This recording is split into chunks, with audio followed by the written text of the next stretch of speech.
What's up, guys? I'm back with another video today. This one's going to be on Daniel 2:43, and this is what it says in the NIV version. And just as you saw the iron mixed with baked clay, so the people will be a mixture and will not remain united any more than the iron mixes with clay.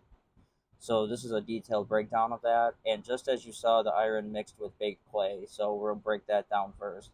So this is Daniel referring back to Nebuchadnezzar's dream in Daniel 2:31 through 35, where a great statue was made of different materials, each representing a different kingdom. So the iron part recalls the fourth kingdom, often interpreted as the Roman Empire or an end times revived form of it. Kind of sounds a lot like America. Strong, durable, and able to crush opposition. The baked clay represents something fragile and easily broken. It's hardened to heat, but not as strong as metal. Clay in the Bible can symbolize human weakness. So Isaiah 64:8 and 2 Corinthians 4-7, you can refer back to those as well. So the mixture means this kingdom will have inherent instability, strength in some areas, weaknesses in others, creating a false sense of unity.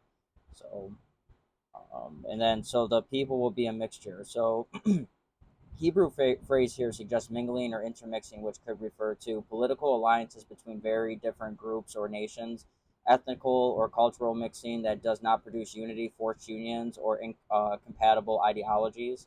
End time interpretations often connect this with a blending of human governance with something non-human, transhumanism, AI integration, or spiritual corruption. So the imagery means that although different elements will be brought together, the fundamental natures remain different. So true cohesion will be impossible. And then when it says and will not remain united, so the phrase points to instability and fragility temporarily. So in temporary agreements, fragile treaties, coalitions that fracture under pressure, historically alliances between empires with different laws, values, and languages often collapse. So spiritually, it shows the futility of man-made unity apart from God because it's built on compromise and not truth.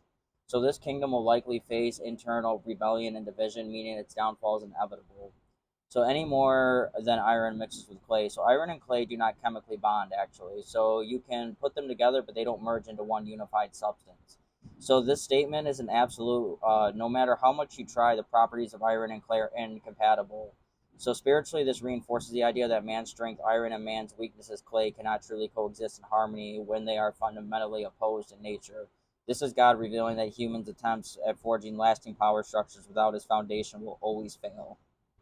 So the key takeaways for survival and then the end times perspective is don't trust the appearance of strength. The kingdom represented here will look formidable, but will have critical weaknesses.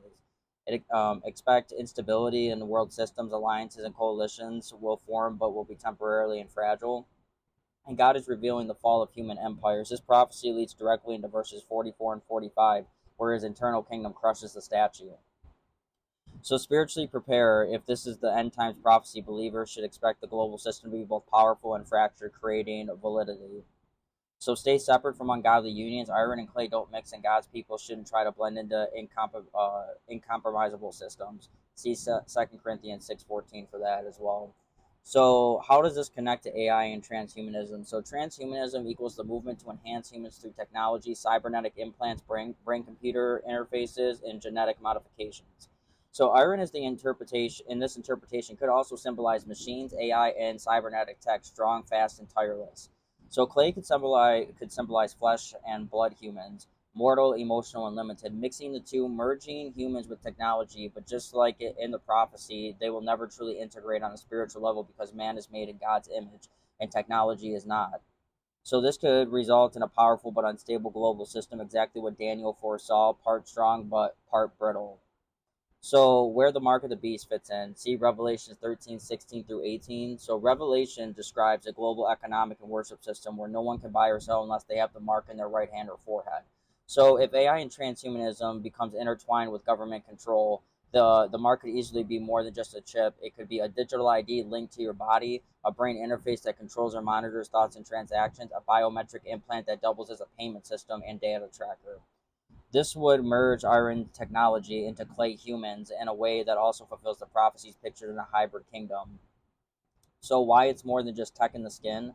So a lot of people imagine the mark as just a microchip, but biblical prophecy paints a picture of an entire kingdom system that merges humans and non-human elements. So this could involve digital currency tied to your biological identity, social credit scoring controlling your access to food, shelter, and work, AI decision making determining who is allowed to participate in society, cultural and spiritual elimination, so forcing everyone to worship the beast image or be cut off, basically.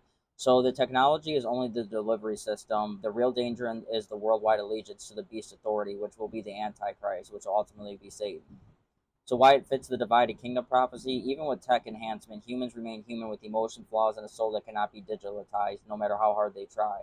The merging will never be perfect. There will be glitches, rebellion, and division. So even when it gets integrated into somebody's skin or in somebody's system, there will be glitches, and it won't be a perfect ride because technology isn't always perfect at the end of the day, and it's never meant to merge with human body. So this kingdom will be a global and powerful but eternally fractured, setting the stage for its sudden collapse where when Christ returns. Daniel 2:44 through 45. It's referred to that. So key survival and spiritual implications: stay spiritually separate. So in 2 Corinthians 6:14, it warns against being unequally yoked with the world. In the end times, that could include refusing to merge with ungodly tech systems. Understand the deception. This system will be sold as improving life and uniting humanity, but it's really about controlling humanity. So it's like a sleight of hand. Hey, this is good for you, but in reality, it's to control you. Know your allegiance. Taking the mark is more than accepting technology. It's pledging loyalty to a false messiah and rejecting God's kingdom, which will ultimately send you to hell, to be honest with you. So accept Jesus Christ as your Savior, because that is the only way to heaven. Watch for the buildup with things like CBDC, central bank digital currencies, mandatory biometric IDs, and brain AI interfaces will be stepping stones. So we already see like the biometric IDs. Like at my work, I got to punch out with a finger scan. With some apps, they'll do like a face scan and stuff like that. So it's already being slowly introduced and slowly desensitized. So yeah, and the sources for this, the Holy Bible, obviously, a book Daniel, the key to prophetic revelation from John F. Walvoord, I believe you say his last name. The Blue Letter Bible, the Hebrew Aramaic word study on Mingle, Strong's 86151, the World Economic Forum papers on transhumanism and AI governance, and Ray Kurzweil, the singularity is near transhumanist perspective. I probably butchered a lot of those names, so I apologize. And then also Matthew Henry commentary on the whole Bible, Daniel 2, and Exploiter's Bible commentary in Daniel as well. So those are the sources right there. I hope somebody will receive this message, and I hope you guys have a great rest of your day.